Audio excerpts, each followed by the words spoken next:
solo diriku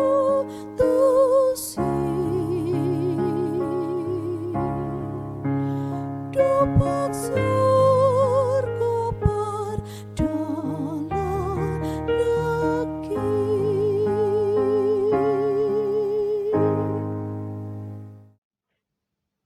Selamat pagi dan salam sejahtera untuk kita semua.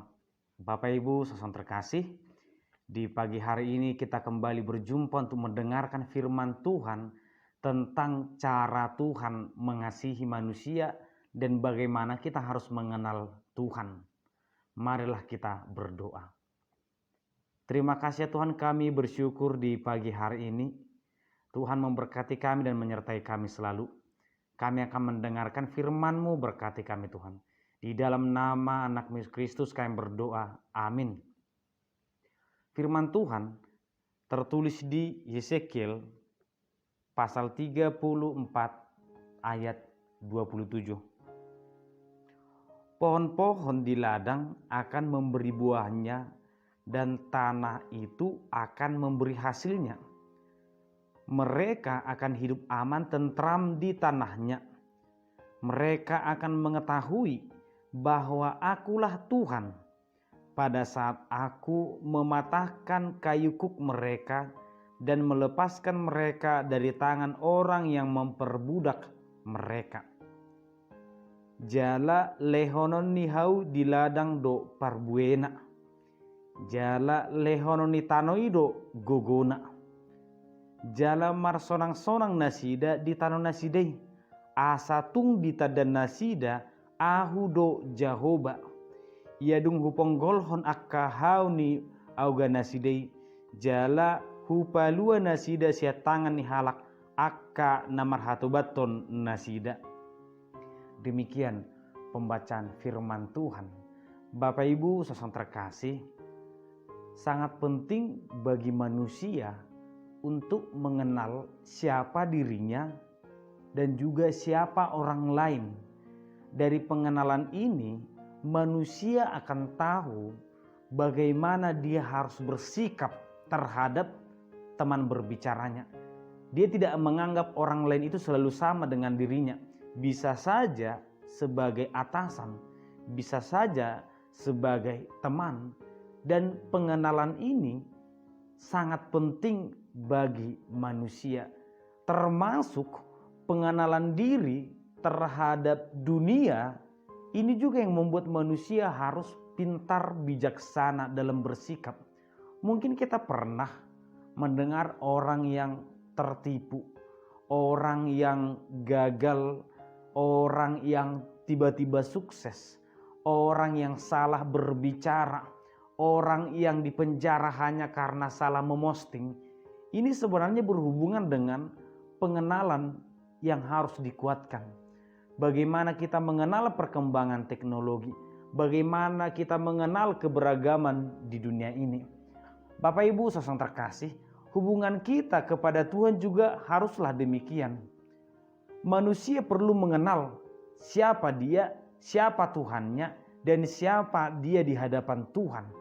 Pengenalan ini pernah mengalami krisis dalam kehidupan bangsa Israel. Mereka menganggap bahwa Tuhan itu bukan sesuatu yang berkuasa atas keseluruhan dirinya. Sehingga ketika saya bertindak, saya berbicara, saya berdiskusi, saya memosting sesuatu di media sosial, seharusnya saya akan disadarkan bahwa Tuhan Maha Tahu. Tuhan tahu apa yang kupikirkan, Tuhan tahu apa yang kubicarakan, Tuhan tahu apa yang sedang kurencanakan. Jika itu tercipta dalam diri manusia, maka pastilah manusia akan menjadi orang yang baik. Tetapi bangsa Israel pernah merasa bahwa Tuhan itu sesuatu yang berbeda. Bukan penguasa, bukan maha kuasa, tetapi Tuhan yang bisa diatur, Tuhan yang bisa ditinggalkan, sehingga mereka terbuang ke Babel.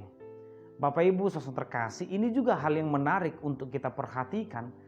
Ternyata hukuman itu tidak selalu kita lihat sebagai bentuk kebencian. Ada dua jenis hukuman Tuhan di Alkitab. Dan itu jelas-jelas berbeda. Bagaimana Tuhan mengasihi manusia ternyata bisa kita lihat dalam teks ini. Ketika Tuhan betul-betul tidak peduli dengan manusia, maka Tuhan akan menghanguskan manusia itu. Kisah Nuh atau Sodom dan Gomora ini adalah hukuman yang dipenuhi dengan ataupun amarah Tuhan, ketidaksenangan Tuhan terhadap manusia.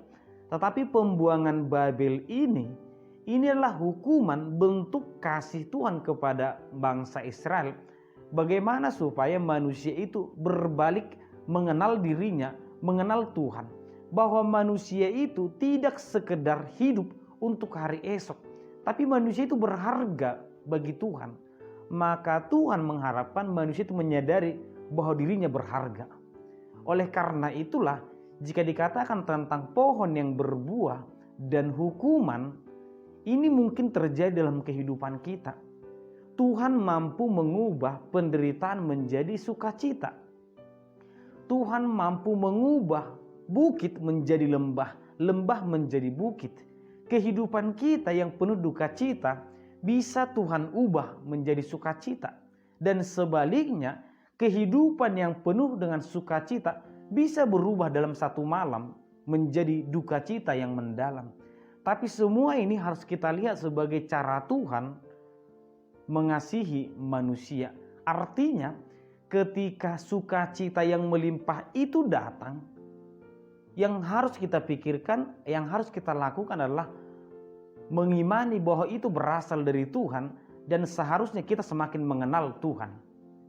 Ketika duka cita itu pun datang, seharusnya yang kita lakukan adalah mengenal bahwa memang Tuhan itu berkuasa.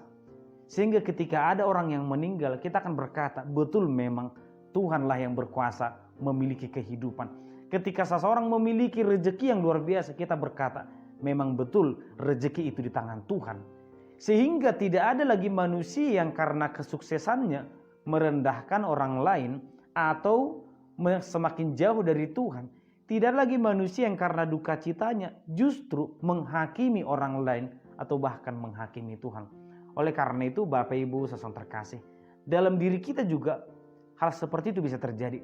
Sukacita bisa datang, duka cita bisa datang. Tapi itulah proses kehidupan yang harus kita lihat. Demikianlah cara Tuhan mengasihi kita. Di dalam duka cita, Tuhan akan mendampingi kita. Di dalam sukacita, Tuhan akan mengingatkan kita. Salomo pernah berdoa seperti ini. Tuhan, jangan berikan aku kekayaan supaya aku tidak meninggikan diri, menyombongkan diri. Tuhan, jangan berikan aku kemiskinan supaya aku tidak marah atau menghakimi Tuhan. Kekayaan atau kemiskinan ini sebenarnya tidak ada yang salah, itu bisa terjadi. Tetapi mau dikatakan, baik miskin atau kaya, jangan menjadi sesuatu yang berbeda pembanding dalam kehidupan manusia. Bersyukurlah ketika kita diberikan berkat. Ketika kita masih kehidupan kita di bawah, tetaplah berpengharapan kepada Tuhan. Demikianlah Bapak Ibu saudara terkasih, firman Tuhan ini ingin menyadarkan kepada bangsa Israel, mari tetap ingat dirimu bahwa engkau adalah manusia yang berharga dan ingat bahwa Tuhan itu berkuasa. Demikian juga kita Bapak Ibu saudara terkasih, apapun yang terjadi dalam kehidupan kita, mari mengenal diri kita bahwa kita itu adalah ciptaan yang berharga bagi Tuhan, bahwa Tuhan adalah yang selalu berkuasa untuk diri kita.